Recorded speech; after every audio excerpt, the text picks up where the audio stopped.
Aqui na Paraíba, a violência continua. E violência contra a mulher. O que eu já tô cansado de mostrar nesse programa.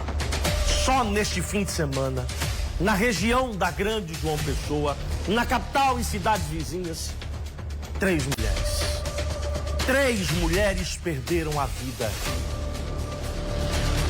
Todas elas vítimas de feminicídio.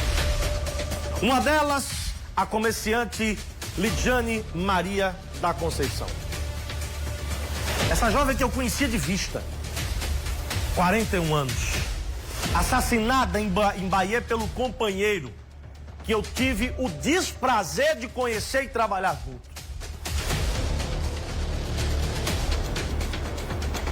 Guarda Civil Municipal de Bahia. Eles estavam em um relacionamento há apenas 7 meses. Esse é o momento em que ele deixa a residência onde morava, após ter sido covarde, cruel, não ter dado chance nem para sua companheira se defender da atrocidade que ele cometeu. Eu estou ao vivo com o Glaucio Araújo, direto de Bahia, contando todos os detalhes sobre esse caso. Glaucia, mais uma vez, bom dia a você. Não é fácil, né, minha amiga, relatar um caso como esse, sabendo que tem outros 2 pra gente falar ainda no programa de hoje. É contigo. Pois é, Paulo Neto, não é fácil de jeito nenhum. Boa tarde para você, querido. Boa tarde para todos que estão com a gente aqui no Correio Verdade. Olha, Paulo Neto, antes de contar essa tragédia, eu quero relembrar aí como tudo isso aconteceu. Porque muitas vezes as pessoas dizem assim: ah, mas aí esse relacionamento, que era um relacionamento conturbado. Não. Olha só como aconteceu. Lady Jane estava separada do marido e aí foi para a igreja com a filha. Quando saiu da igreja, o carro dela tinha sido arrombado. O que ela fez? Chamou a guarda municipal. E quem veio? Ele. O homem que acabou matando ela. Ele chegou para auxiliar, para saber o que tinha acontecido. Ela contou o fato: olha, meu carro foi arrombado, levaram aí som, levaram algumas coisas. O que é que ele fez? Vamos investigar. Pediu todas as câmeras de segurança, as imagens de lá de perto da igreja. Conseguiu as imagens. Viu como foi que os criminosos agiram e tudo mais. Aí, por conta disso, conseguiu o contato de Lady Jane. E aí eles começaram a conversar. 15 dias depois, ela já estava apaixonada por ele. E aí, ela levou esse homem para morar na casa dela. Durante 7 meses eles conviveram. Perguntei aos vizinhos se tinha alguma discussão, se ouvia alguma coisa. Falaram que não, mas que viam quando ele entrava e muitas vezes ficava lá fora para pegar o cachorrinho. E ele saía com a arma na mão, mostrando para todo mundo. Mas que ela era uma pessoa que sempre conversava, dava bom dia, boa tarde, uma pessoa muito agradável. Ninguém notou nada. Uma mulher independente, dona de 2 lojas de peças íntimas aqui, lá em João Pessoa. Então, tudo tranquilo. Só que a filha dela, a filha alertou. Porque soube de algumas informações dele. Aí disse: mãe, ele não é quem a senhora pensa. Mas ela já estava apaixonada. E aí ela acabou morrendo ontem. Quando chegou em casa, ela saiu de casa ontem, tiveram uma discussão. Ela saiu, foi colocar cílios. E quando voltou, passou na casa da mãe. Chegou em casa por volta das 4 horas, 4:30 da tarde. Deixou o carro fora. Quando entrou, foi assassinada.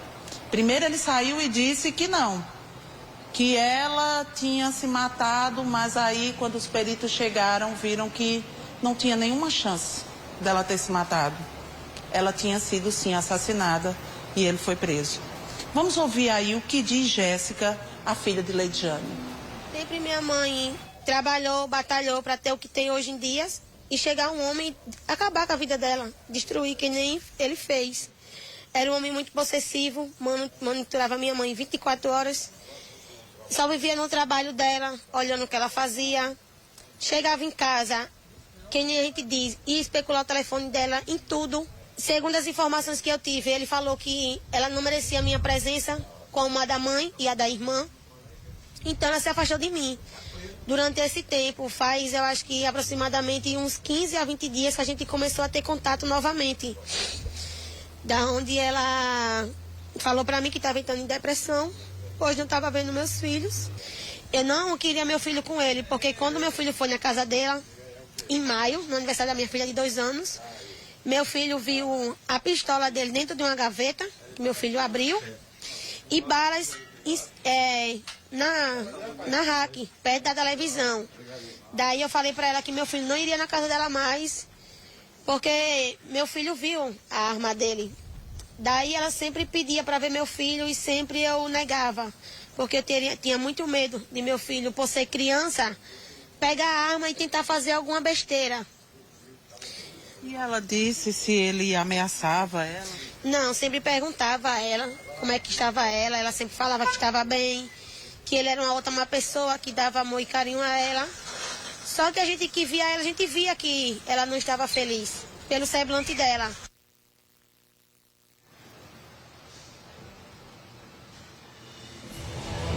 Pois é, vocês viram aí o que Jéssica falou. Ela é uma das filhas de Lidiane.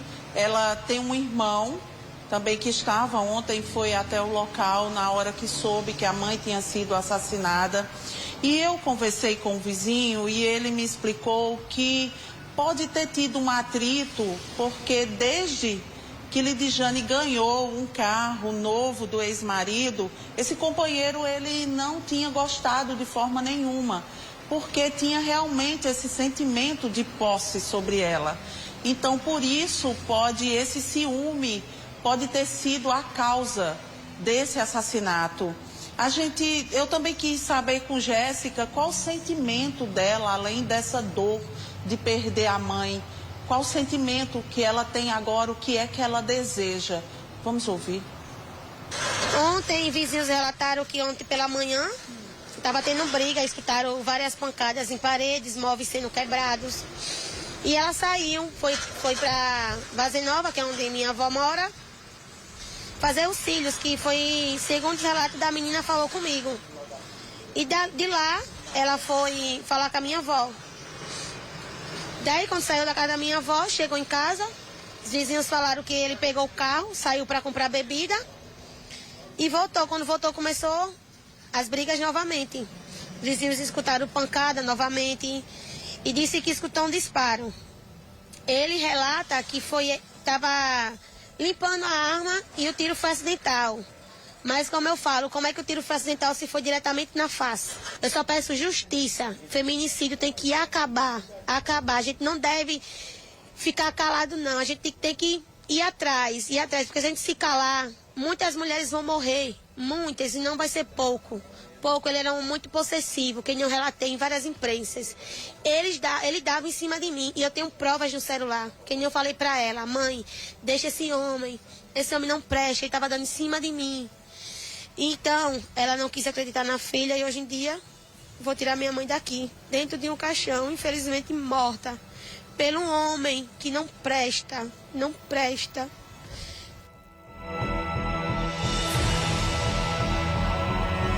Pois é, essa é a dor de Jéssica, também é o lamento dos vizinhos, porque um vizinho me disse que na hora que escutaram os disparos, ele já saiu correndo, gritando que tinha matado a mulher. Eu matei minha mulher. E depois ele voltou e querendo que todo mundo entrasse na casa para ver. Alguns entraram e quando se depararam com a cena, todos ficaram chocados. E ele ainda chegou a dizer, pode chamar a polícia. Mas depois ele voltou e disse que não tinha matado que ela tinha se matado e depois ele veio com outras versões, mas como eu disse, a polícia não acreditou, estava ali para investigar. Os peritos constataram que não havia possibilidade dela ter atirado nela, então por isso ele foi preso em flagrante e levado para a central de polícia para ser ouvido pelo delegado. Eu conversei com o Josinaldo, que é vizinho, e disse realmente dessa questão de Lidiane ser uma mulher muito boa, uma mulher que trabalhava muito e era muito feliz. Vamos ouvir.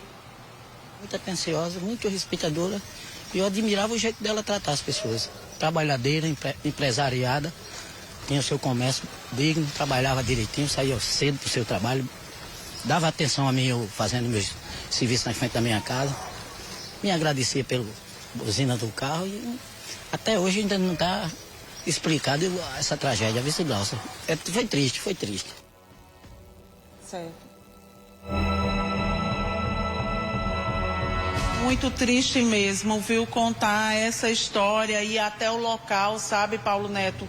Quando a gente chegou lá na casa, eu vi que ainda tem manchas de sangue, marcas ali no portão, então marcando exatamente esse cenário, a casa onde ela morou durante muito tempo e agora as pessoas, os vizinhos todos passando e lamentando aquela imagem que viram ontem e a dor também dessa família que agora se despede. Ouvi Jéssica dizer que estava ali para reconhecer o corpo da mãe, para levar o corpo da mãe até uma funerária e depois trazer aqui para o velório e se despedir amanhã durante o enterro.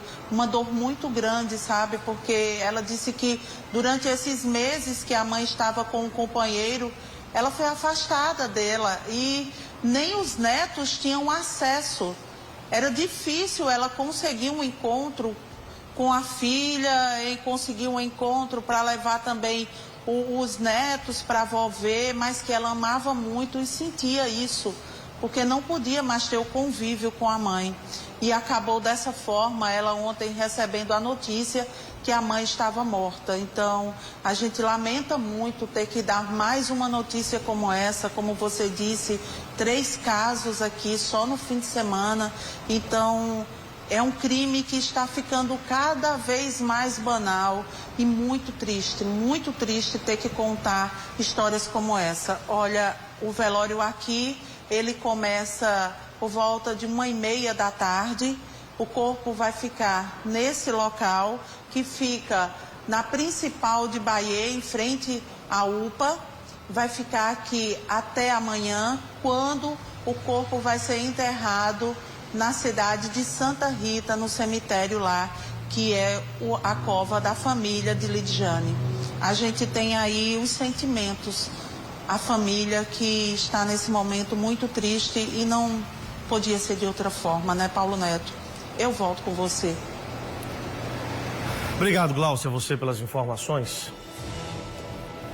A nossa produção entrou em contato com o secretário de Segurança de Bahia, Rubens Filho, Cabo Rubens, né, policial militar, já não está mais na ativa, ex-vereador de Bahia, que confirmou que há 8 anos o guarda Marcos Alves Veras de Lima, conhecido em Bahia como Marcos Veras, de 43 anos, ele passou por um processo de sindicância por violação de princípio da intimidade.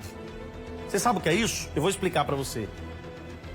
Tava filmando as mulheres, tá?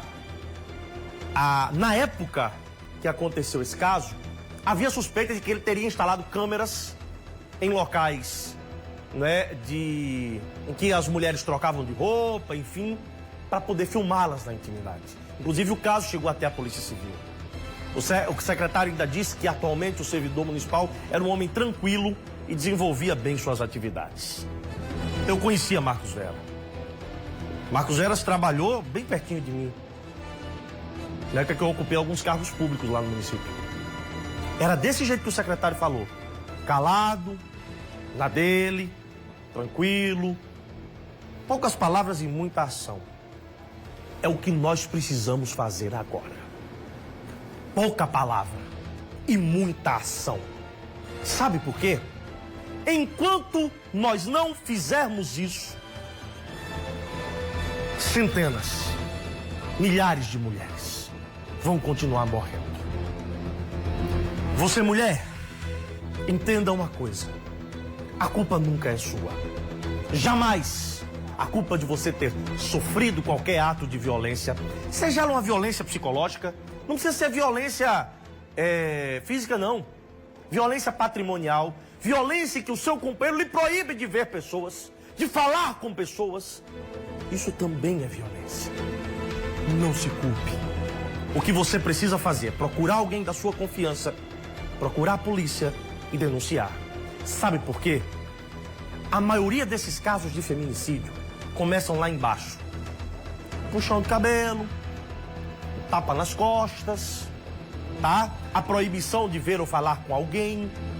Começa assim, na maioria dos casos. E termina, infelizmente, desse jeito que nós acabamos de mostrar.